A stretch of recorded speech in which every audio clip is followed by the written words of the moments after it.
Hello, everyone. I'm Bobby Watts, the CEO of the National Healthcare for the Homeless Council, and I welcome you to our inaugural COVID-19 Town Hall. Much of the world is focused on this pandemic, but often people experiencing homelessness are overlooked in the planning of how to respond. This is despite the fact that people experiencing homelessness in general, due to the chronic stress of homelessness, poor nutrition, chronic sleep deprivation, and underlying health conditions, are more susceptible due to a weakened immune system to develop disease when exposed to the virus. Moreover, people experiencing homelessness that are living in shelters or in encampments are more likely to be exposed to the virus. In the words of one of our colleagues, Jim O'Connell of the Boston Healthcare for the Homeless program, he is concerned that this pandemic could spread like wildfire in the homeless population. So we at the National Healthcare for the Homeless Council have been focused over the last 2 months on what can we do to help healthcare for the homeless programs, medical respite programs, and really the health system in general take into account the needs of people experiencing homelessness and address them. Just a word about the National Healthcare for the Homeless Council. We support the 300 healthcare for the homeless programs and about 90 medical respite programs in the country. And we do everything based upon our mission statement, which I will read. Grounded in human rights and social justice, the National Healthcare for the Homeless Council's mission is to build an equitable, high-quality healthcare system through training, research, and advocacy in the movement to end homelessness. I'm very thrilled that we are fortunate to have with us presenters from Seattle and King County Department of Public Health, Shante Stubbs, who is the contracts manager, and Denise Hawthorne, who is the operations manager. As localities are struggling around the country of how to respond to meet these dual epidemics of homelessness and COVID-19, we are fortunate that we have so many dedicated public health officers around the country finding solutions, protecting the public's health, protecting the health of people experiencing homelessness. A colleague of mine said that we should all be like Seattle's Department of Public Health. And I said, if we're lucky, we will be. So we're really fortunate that we can learn from the lessons, their insights from Seattle and King County. And just am very grateful, and I'll turn it over to our presenters right after I give you a few technical instructions. One, when we open the question and answer period, which I will be selecting questions from those that were pre-selected that will be presented for our presenters to answer, a chat box will open where you can post questions that maybe have not been addressed yet or that you would like to be addressed, and then we will select from some of those that will be answered by our presenters. So I'd like to begin by opening this with this question to our presenters, and that is, in responding to these dual epidemics of homelessness and now brought into sharp relief, the COVID-19, I've always felt and have stated that that homelessness is a public health crisis. As public health officers, I'd just like to ask you to comment on that. Thank you, Bobby. Denise Hawthorne here, Operations Manager with Healthcare for the Homeless in Public Health Seattle and King County. We're really glad to be here today to share what we're experiencing and learning and setting up with our community. We did have a couple of other staff lined up to participate in this webinar, just so you know, and they have been pulled off into other urgent work this morning. So thank you to Shante for stepping in. And I'm going to try to provide what information I can as well. For sure, Bobby, that's a great opening about, we are right at the intersection of the homelessness crisis in Seattle that has been I think we're in year 4 of the actual declaration of emergency around homelessness in our community, and now COVID-19, and definitely is putting in stark relief the intersections of all of what you talked about, people living so vulnerable, you know, and on the margins are absolutely more vulnerable to this virus. So fortunately, we do have in place some strong partnerships with our partners in the housing world, various funders who are, you know, have been actively grappling with the homelessness crisis, and we're able to very quickly deploy a coordinated homelessness response to the COVID situation with those partners, and we are working full steam ahead. So, Shantae, anything to add there? Thank you, Denise. No, I think you've really covered it, and I agree that these two things are not mutually exclusive. Homelessness should be thought of as a public health crisis, and therefore anything that is affecting the general public's health, we should be thinking about that lens and how to take that perspective and apply it to our people who are unable to be sheltered, who are living in spaces that maybe not be safe for habitation. Sorry, y'all, my tongue is not working already. For places that are unsafe for folks to be habitating and or congregating. And I think that the more we can reinforce the message of having one perspective and not thinking of these two things as siloed, as homelessness and public health being two separate categories, the more we can integrate and view them as one concern, I think the better we are going to be for it. Thank you. Thank you very much. And we're all waiting and looking forward to your presentations, and then I'll ask you some questions, and then we'll have questions from those who are participating remotely. So. Thank you, Bobby.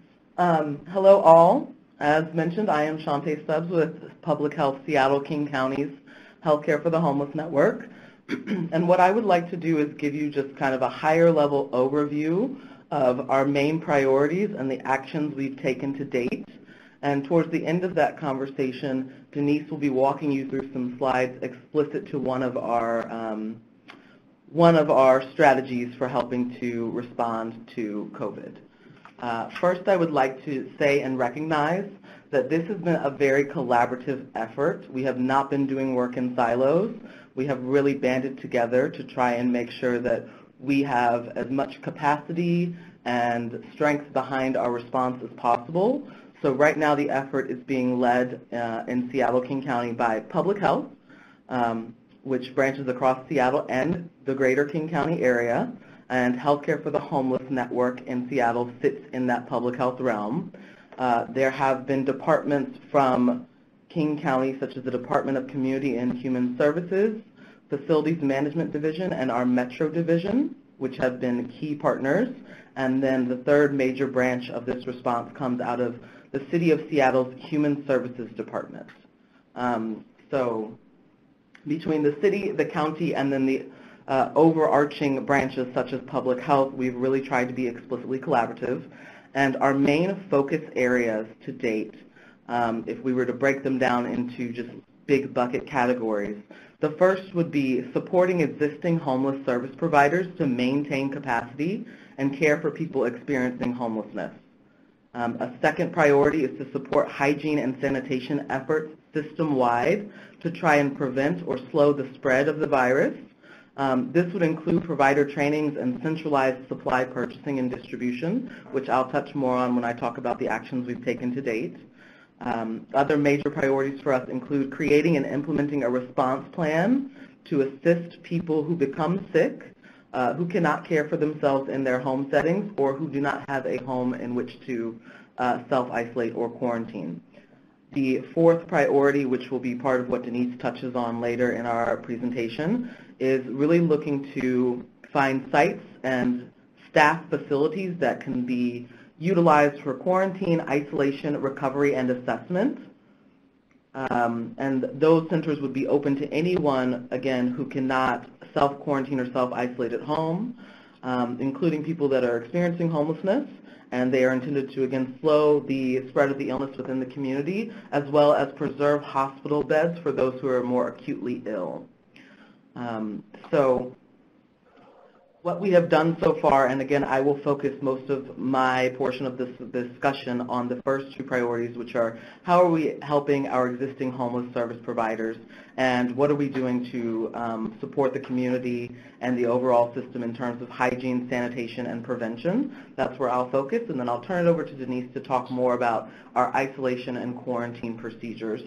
But the first thing that we did, and I think probably one of the most feasible things to do, or at least feasible things to implement, is creating spaces where people know that they are heard and where they can come to receive the most up-to-date information. So our tactic to this was really trying to find an appropriate time where we could have more than, I think it's probably been more than 200 different service providers, government officials, community members were welcome on the call too, but several folks, an area and a time where several folks can join together virtually to hear what is the most up-to-date guidance, to learn about new service models or how you might modify your service model, and also to have a space that they can share their concerns and their questions. We have found that to be immensely helpful. It allows people to hear information together, learn together, and also it helps people to know that maybe sometimes they're not alone in their concerns, and we can address it as a whole at this point in time.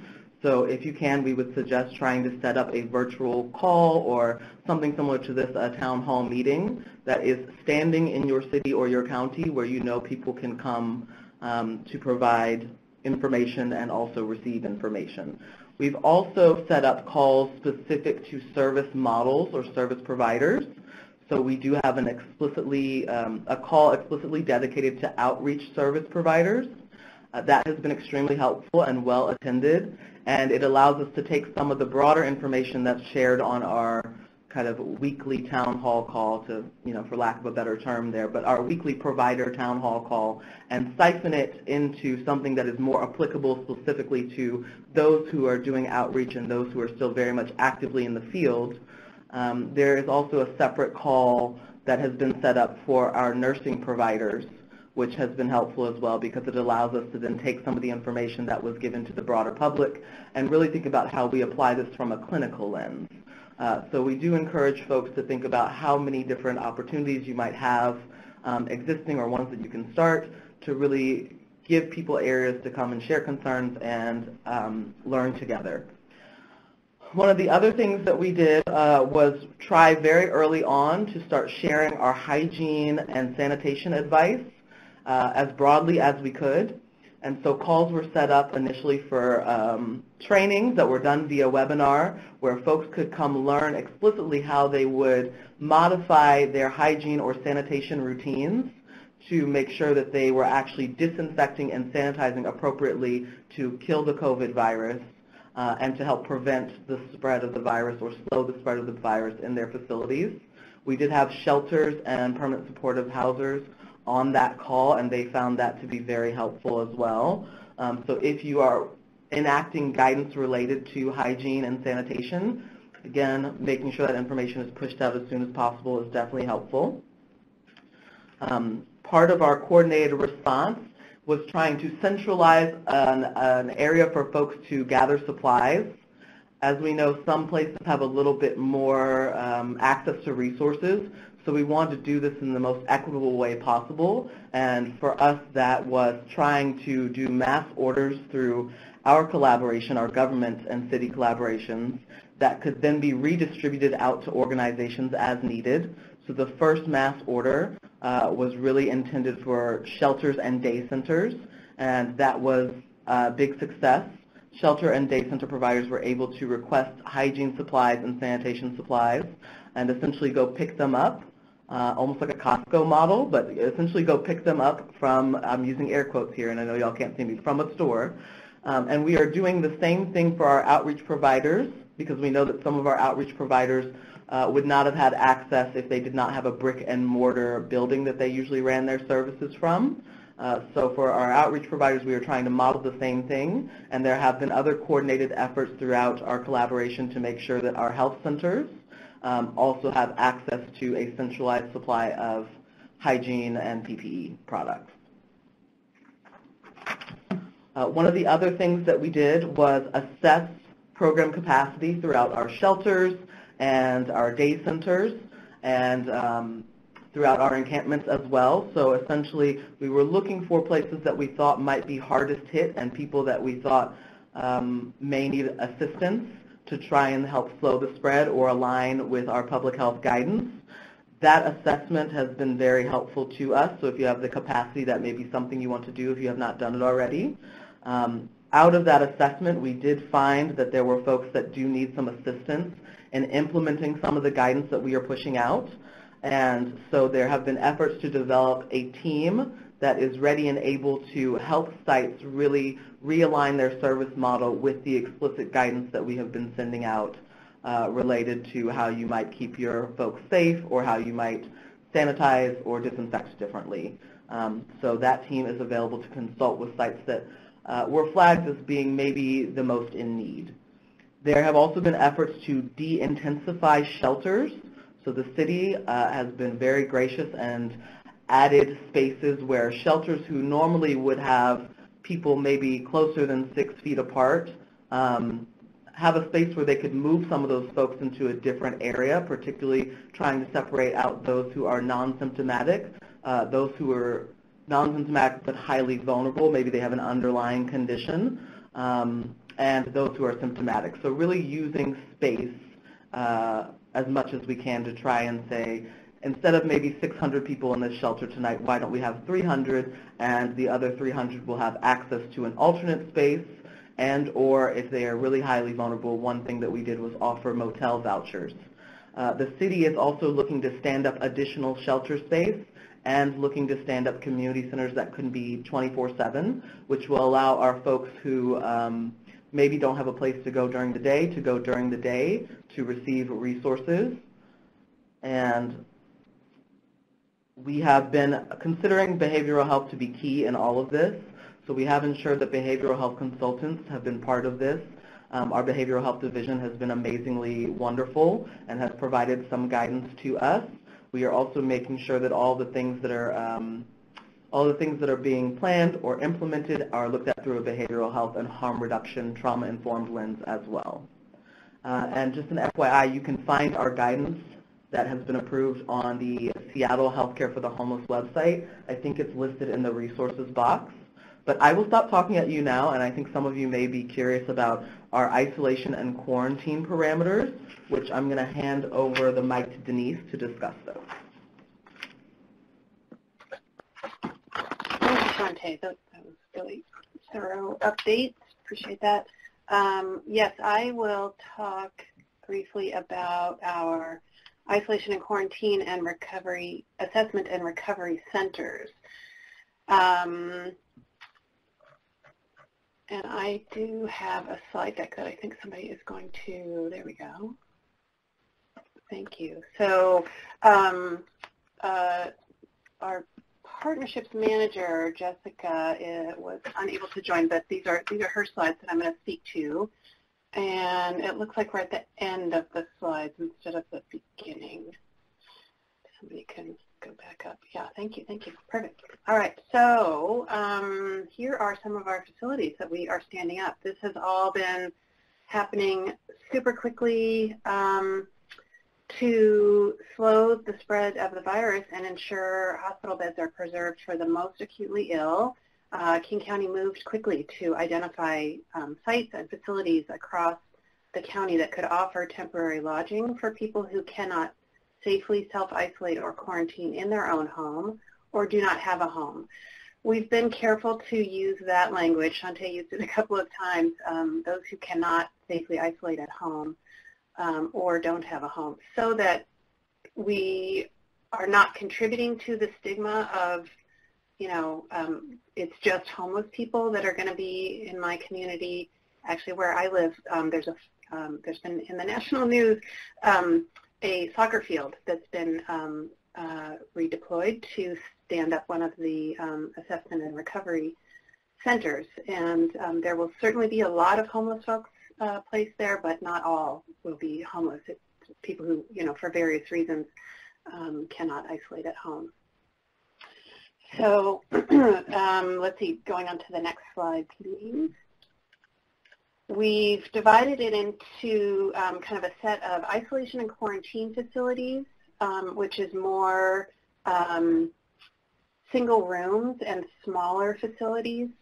And then separately is the assessment and recovery centers, which are larger congregate facilities. These are all, up and running. Many sites are up and running. Others are being pushed to get online and staffed as we speak. You can go a couple clicks ahead to get the rest of this slide. So we are, as Shantae mentioned, kind of doing a number of things with all of these entities. The healthcare system, shelters and day centers, and the broader community where folks don't have a place to safely be if they're symptomatic or have tested positive. Thank you. There we go. So we started with community mitigation, right, to slow the spread and keep people healthy. We've put out a lot of guidance from Public Health Seattle-King County, is what that acronym is, on our website. I know we've also gotten, many of our items are on the National Healthcare for the Homeless website, so you can look there. Shantae talked about the centralized hygiene supply ordering.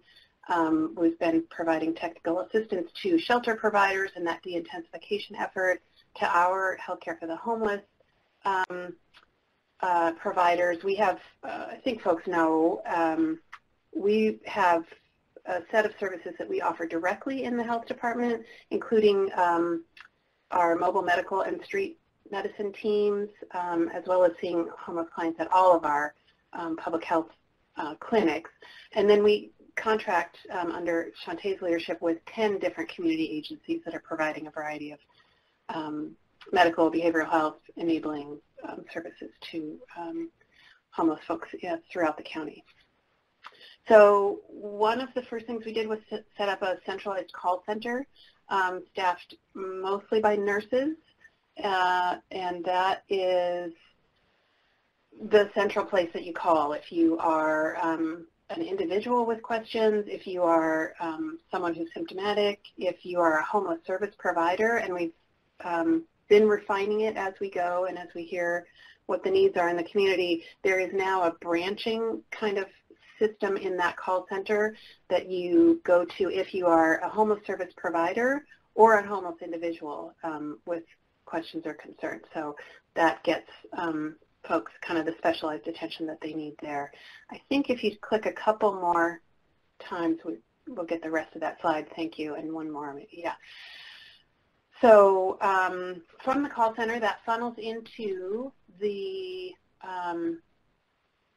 continued community mitigation where you could recover in place or do isolation and quarantine in place. Then the green arrow talks about going into the isolation and quarantine facilities, either these new ones that we're setting up. Well, yeah, these are all new ones that we're setting up, and Shantae mentioned the motel vouchers for some of the most vulnerable folks. And then the red arrow points to the HCHN is our acronym for the Assessment Center Recovery Center. So it's kind of front end and back end as people are becoming symptomatic and getting tested, if they need to be at a congregate facility because they don't have another place to be, and then also folks who are recovering and being, but don't need to be hospitalized. They need some attention, but to relieve that burden on the hospital system. So if you go to the next slide, thank you. So this just talks about the call center prioritization process that we've got in place. So, and then what are all the functions that go into supporting that call, essentially, right? Our CD, Epi, Communicable Disease and Epidemiology section with the disease research staff and the INQ team are doing that initial assessment, applying the prioritization. We, like most others around the country, I think, are anticipating running out of space, even in all these additional facilities that we're setting up. And so when it comes to that difficult time of needing to prioritize, we've done some great work with our partners to make sure that the needs of the most vulnerable homeless folks are high in the prioritization list. And then that leads to placement in an isolation quarantine facility or ACRC setting. We have had folks in the INQ settings, I think as many as a dozen or so a night thus far. We expect that to increase significantly as the testing gets underway. We have not yet had folks at the ACRCs, but we anticipate that happening in the next week or so. The purple side on there is the facility support. Once we've identified through that call center that there's a positive case, we want to, and if then we can look and see if it's a client who's experiencing homelessness who's been at a couple of day centers and a shelter or, in the last couple of weeks, we would like to follow up. We're planning to follow up with all those facilities to notify and make sure that they have the supports they need to deal with that situation. So can we go to the next slide? This is a lot more detail I'm not going to go into, but just talks about the workflow between the call center, prioritization of cases into INQ, and then assignment to an INQ space, and all of the things that are going into that thought process, including the behavioral health needs, medical needs. There's food. There's entertainment. We were setting up a hotel the other day, and we were waiting for the televisions to get delivered so that people, who are isolated in their room have something to do all day. Okay, we can go to the next slide there. So this talks about the intake process, and these slides will be available, I know, for folks, and if you were happy to take questions later as you get into the details here. But, and I know we may be further ahead than some, but happy to share what we are figuring out as we go. I will highlight on the top part that we have, Shante mentions our Metro Transit Agency. We are working with them to help with the transport of clients to these facilities and staffing in some cases, I believe. So there's, the services on site talks about there's nursing, behavioral health specialists at all of these locations that are conducting symptom monitoring and support for additional healthcare needs. If somebody just has an inhaler that needs, a renewing of a prescription, they can facilitate that. There's the methadone continuation to promote isolation adherence is mentioned there. We have some protocols for that.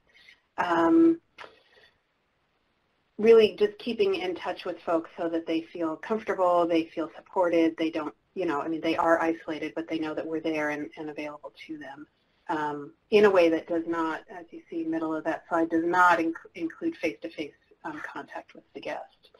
And then as people recover, sort of what are the steps that we're taking to ensure their stability as they exit the INQ facility. And then turnover of the room, lots of steps involved there. So I think there's one more slide. Yeah, so this just talks about sort of the coordination of the flow with the off-site INQ team and then the on-site manager, and what healthcare professionals are available to be conducting that on-site health monitoring and daily wellness checks. Obviously, if somebody's symptoms are worsening, we would get them the additional medical care that they need. I think that is all I have to say. This is really more focused on the INQ, like I said, that is set up. We are seeing guests now and having greater numbers each day, and then the assessment center, recovery center locations are being set up. We did, just for others' information, I worked with HRSA this week to get 3 ACRC sites added to our scope as temporary locations, and I was able to do that in like a day turnaround, so that was great. And so we're working very hard right now on staffing for those larger congregate facilities and setting up protocols, and more to come on that. Keep track of our website for more information, guidance that we can share on that. I think that's all I got. Well, thank you. That's quite a lot. And I have a question for both of you that may be unanswerable. So if so, just say so. And the question is, Seattle-King County has so far ahead of some localities, of many localities. If a county or a city was saying, hey, we have to start this now, we're behind, is there one or two things you say they should focus on first? And again, that may be an unanswerable question. I would suggest that if you're just getting started, probably the best place to focus might be making sure you've got your channels of communication up and running and your collaborative efforts really primed and ready to go. I think that a lot of times what we've seen, what our biggest challenge is making sure people have the right information and making sure people have access to updated information. And at a bare minimum, that seems to mitigate some of the anxiety, is making sure that people are all feeling like they're on the same page, excuse me, all on the same page and connected into the appropriate areas where they can access any updates. Denise, would you suggest something otherwise? No, I think that's right on.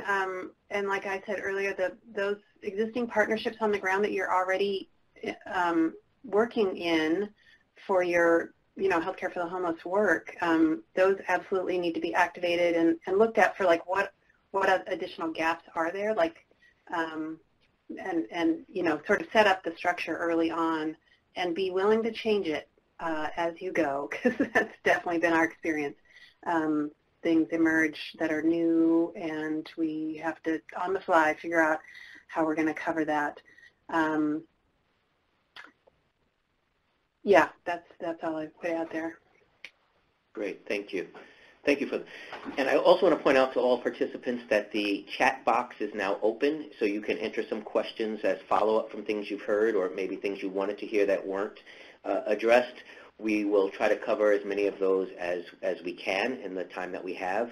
I'm also will ask a question that was sent in ahead, and we do ask people to send in their questions ahead of time.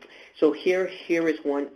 Can you speak about any lessons you've learned, emerging best practices to provide support, such as medication management, case management for vulnerable asymptomatic people during this pandemic?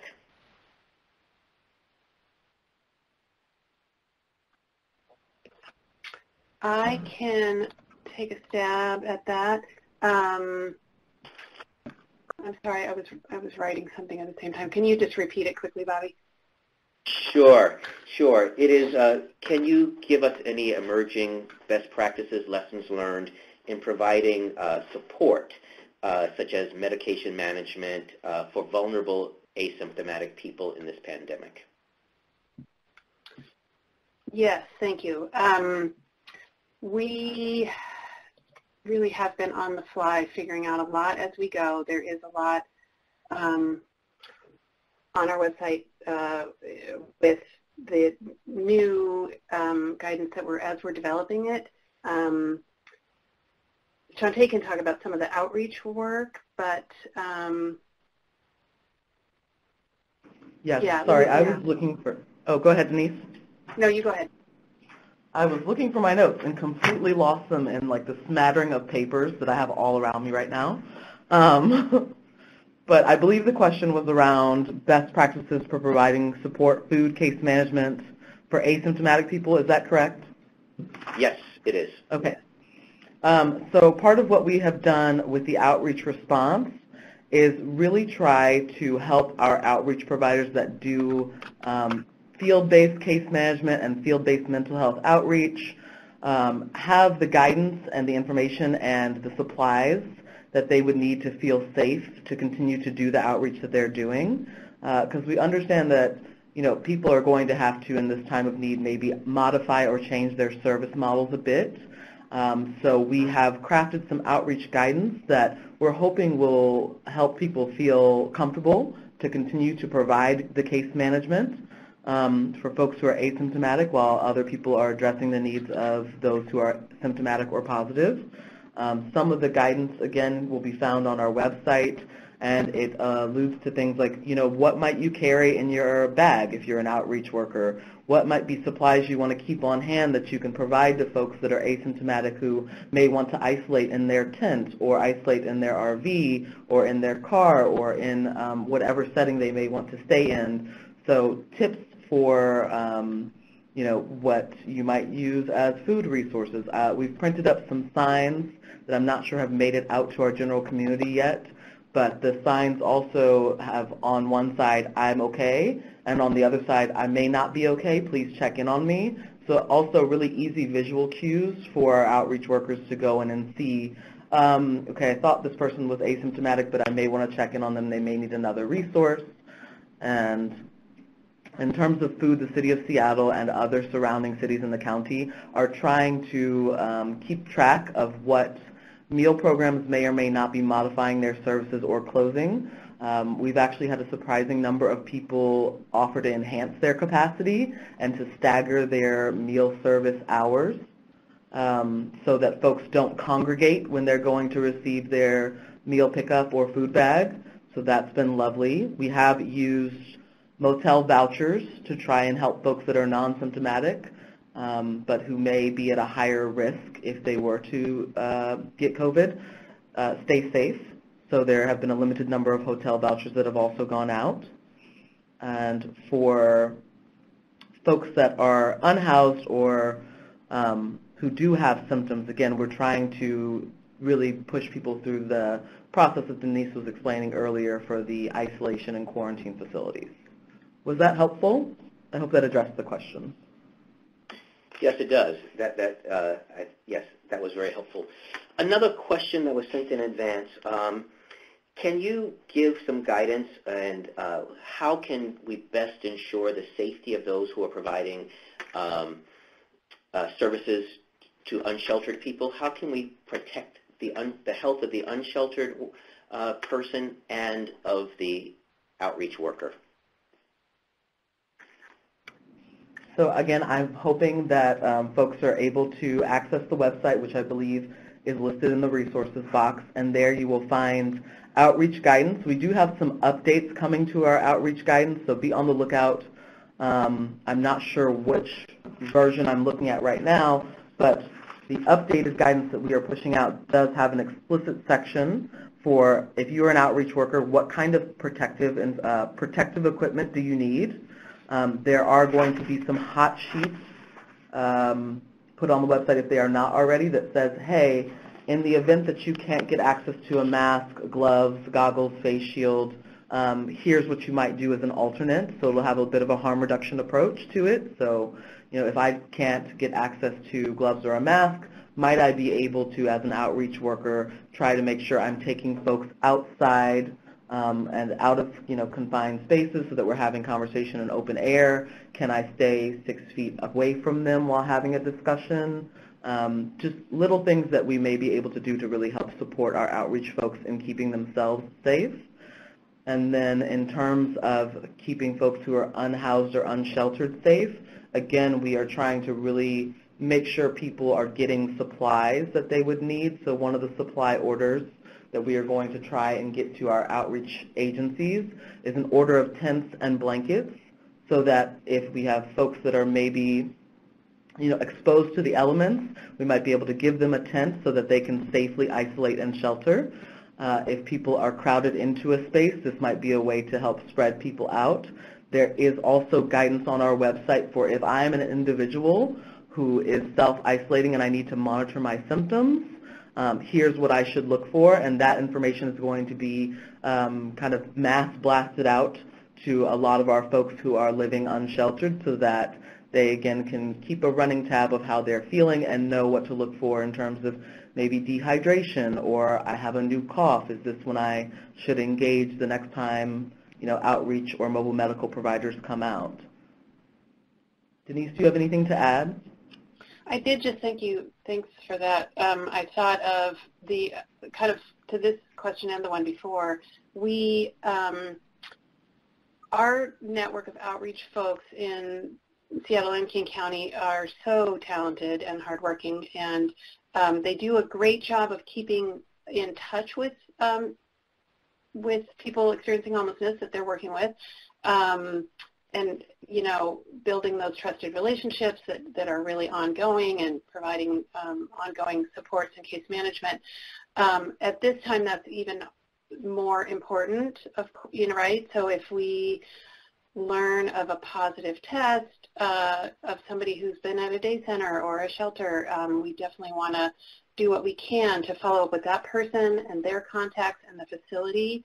And so just that keeping in contact with clients, all the more important. And we are looking into more providing more phones to clients who maybe have lost or theirs have been stolen, in order to facilitate that communication. One other note I'll add is people may have seen in the news that there was an announcement, I think it was just earlier this week, of the mayor of Seattle saying that the encampment sweeps would be halted at this point, and there's a lot of advocates in our community that have been working toward that for a while, and just obviously, really the last thing we need to be doing is dispersing people from where they're staying and making it all the harder to be in contact with them and providing services. Great. Well, thank you very much. So I'm really appreciate that information, and I'm going to turn to some of the questions that were submitted during the during this webinar, and one of them is a quick response, I think, and it's early in the call. You mentioned standing up virtual calls for people to be heard and get information. And the question is, were these for providers or for the general public? So they are mostly for the providers, but also I think we do have plenty of forums where the general public can join in and listen in. But I would say any of the calls that we were suggesting you set up would be for providers and or I think faith-based organizations were on the phone, community-based organizations. Essentially, if you touch in any way the system that is working to help support people who are living unsheltered or people who are experiencing homelessness, we want you on that call. Great, thank you. Another question is, can you address the staffing issues for the call info center, especially plans to utilize perhaps nursing students or faculty? I can. I think I see that that's from Josephine Ensign, our colleague in Seattle. Hi, Josephine. The call center was stood up pretty quickly, and mainly we began with redeployment of public health center nurses. And then I think we've been adding, nurses from our float staff and other interested folks that want to join us. What was I going to say there? Yeah, oh, I know. Once all the schools closed, we have a pretty large network of school-based health centers across Seattle and King County, and so all of the nurses that were staffing those sites could redeploy. So there other shifts like that have happened, but that's a good example of one where we had a body of work that stopped being done, and so we could move resources into the call center. Great, thank you.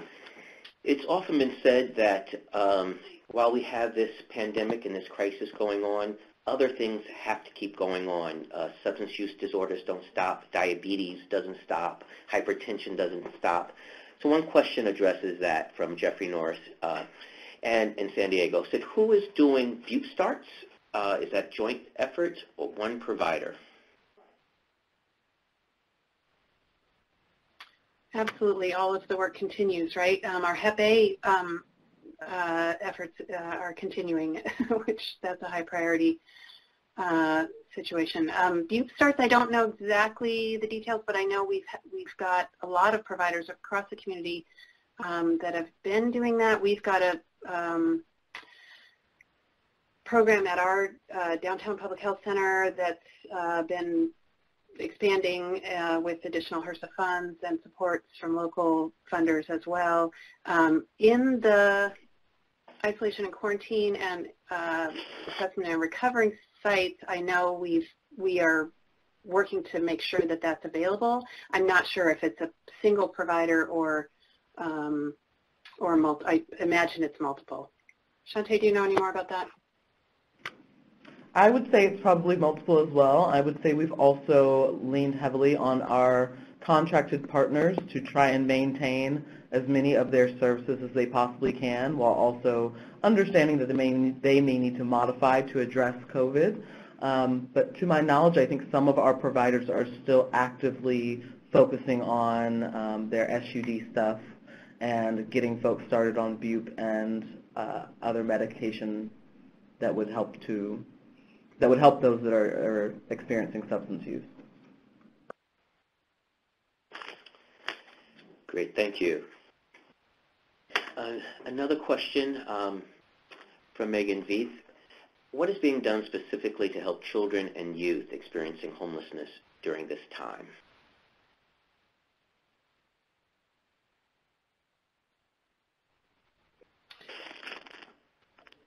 I'm not sure how much. So business. Yeah. Do you want to go ahead? I can go ahead. Yeah. We probably don't have the best answer for you right now. We do have a program called Best Start for Kids, which is still actively up and running. I think we also have our Kids Plus program actively up and running, and they would probably have some more answers, so we could get back to you on that. But we are fortunate enough to have other programs and divisions that are able to focus on that while we kind of focus on the larger homelessness issue. Yes, and yes, our Kids Plus program within public health it's an outreach kind of nursing model and social workers in that, so they regularly visit encampments and shelters and take referrals of families where there is a medical, high priority medical need in the child or parent. So I know they are actively working at this time, and that there are additional supports, like Shante said, through the Best Starts for Kids, and just community information about what's available to support families who may have, job loss and other economic realities. The school closure, I know, resulted in a lot of concern about kids' meals, and I have seen, we're not in the middle of coordinating, but our partners at the City of Seattle have done a lot to support school districts in continuing to offer meals by pickup and some by delivery with their bus drivers, as I understand, and then also what the changing needs and resources available at community meal sites have been. And our centralized kind of 211 center, call center in the community is keeping updated about those programmatic changes, and we're directing our providers and clients to check there before you go, and even our mobile medical program, we go to various meal sites. We're checking to see if the meal is even happening. In most cases, we're still sending our van even if the meal's not happening because folks are used to us being there. Thank you. You've really had a well thought out, and I know it's evolving because we're always learning, isolation and quarantine protocol and plan. And one question is, what have been some of the lessons you've learned as far as the biggest challenges in supporting guests in staying in isolation or quarantine? I would say staffing, trying to figure out what the staffing model that would be appropriate for various centers. Isolation and quarantine centers may be inherently smaller, larger scale assessment and recovery centers that are aggregate are very challenging to staff. And I think because the staffing you would want are the same staff that are trying simultaneously to respond via their own organizations while also maintaining some semblance of normal services, it can be very hard to try and get everything up and running and in place and then make sure that you have the people you need on hand to actually help to implement the service you're trying to provide. Thank you. One question is, can you describe whether you're using any community health workers or peer navigators for this during this, for outreach or support during this crisis?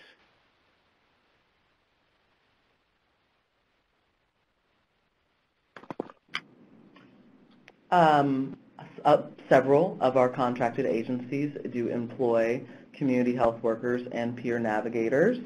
I do not have explicit information on how many of those folks are actively engaged in outreach at this moment, but I do know that some of our providers who have the ability to do telephone-based referral are up and active, and one of our contractors, that is their service model, is having community health workers provide some level of referral via telephonic measures or virtual measures.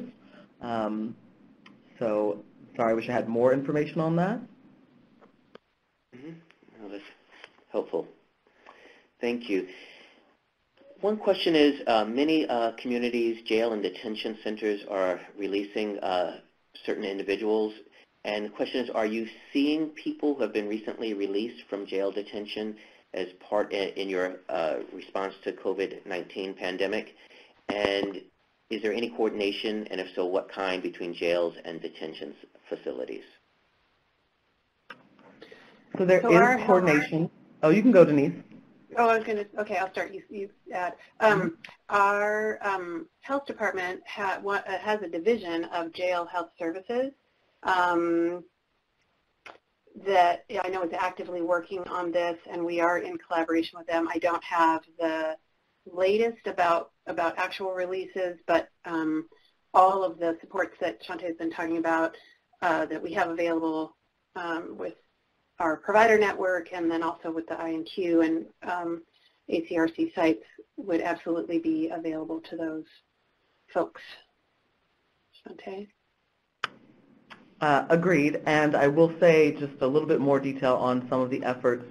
There is a group that is intentionally coordinating with jails and juvenile and adult detention centers to help really try and get folks who are being released from those centers into a safe space and not in a space where they may be at risk. So there are some very dedicated efforts going up that may, again, involve the use of motel space if we can find it. And we being like the overall collaborative partners on this, but I think more explicitly the city is trying to really focus on this effort as well as the department that Denise mentioned. But there's also intention to help them, help provide them with supplies if they are in a hotel or a motel space or any other dedicated space that would allow them to self-isolate and quarantine as much as possible, so similar to the supplies we would be giving to people who are living unsheltered. Great, thank you. I want to say we have more questions than can be answered today, and don't want to put you on the spot, but we will document these questions and see if we can get responses that we can circulate them and circulate them on our website with this. I do want to ask one question of an issue that has not come up that I know is we all are recognizing increasingly the importance of addressing racism as a cause of homelessness, and we need to do that to address some of these systemic structural issues, inequities. And just want to ask, are you seeing this exacerbated by this pandemic, and or are you seeing any successful practices? And just with like 2 minutes or so.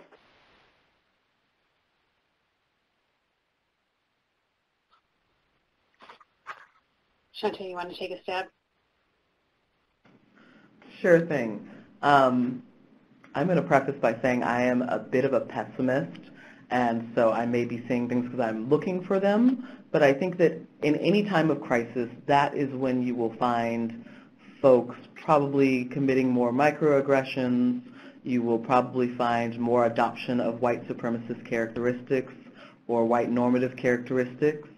And it is often hard for folks who may be earlier in their journeys, and we can talk about this from the individual or the organizational, but regardless if you're earlier in your journey and you're really more transactional than transformative, you might be starting to slip back into, I'm going to take that equity hat off and that inclusion hat off and that diversity hat off because I'm feeling very pressured to respond to a level of stress or to a series of requests that I usually don't have to. And so I would say in any instance of crisis is when things do start to go a little bit downhill in terms of the level of equitable practice that we see. But I can say that I have noticed, at least in our city and our county, a strong will to want to keep that on the forefront and to make sure that we are still engaging in transformative change and transformative measures, and that we are really focusing on everything that we do with a lens that is equitable, that is inclusive, and that shows an appreciation for diversity. And I appreciate that, and I'm hoping that folks are giving people a little bit of grace if they are noticing maybe microaggressions or things that are feeling a little uncomfortable. And I hope that we are all in a space where we can try to work with each other to make sure that we are actively looking at things through a lens of equity, racial equity, inclusion, and diversity. Well, thank you so much. Shante Stubbs, Denise Hawthorne, we are all really grateful for your willingness to share your expertise, lessons you've learned, things you're still struggling with, things you're working through. Our community is made stronger because of that, and we're really grateful for your time and willingness to share. I want to just close by letting everyone know you'll see the resources box, both Seattle's resources, which are extremely rich. Many of those are on our website, and the Council's coronavirus resource page. I encourage you to visit that often. We're constantly updating it. And a recording of this will be available, the PDF. It will be on our website on the landing page for this event. There will also be the PDF of the slides and possibly responses to the questions that were not answered. I want to encourage you to look out for the information for our next week's town hall. It will be at a different time. It will be at 1 Eastern, noon Central, 11 Mountain, 10 Pacific. And we are thrilled that the presenters will be focusing on encampments on sheltered street medicine. Be Dr. Jim O'Connell of the Boston Healthcare for the Homeless Program and Dr. Jim Withers of the Street Medicine Institute. I really thank all of you for joining us today, for the work that you are doing, for the questions that you've asked, and for the questions that you are the solutions that you are finding, and encourage you to share them with the Council so we can share them with others. Thank you all very much, and we will conclude now and just ask you to continue to protect the public's health and also take good care of yourself. Thank you very much. Okay, bye.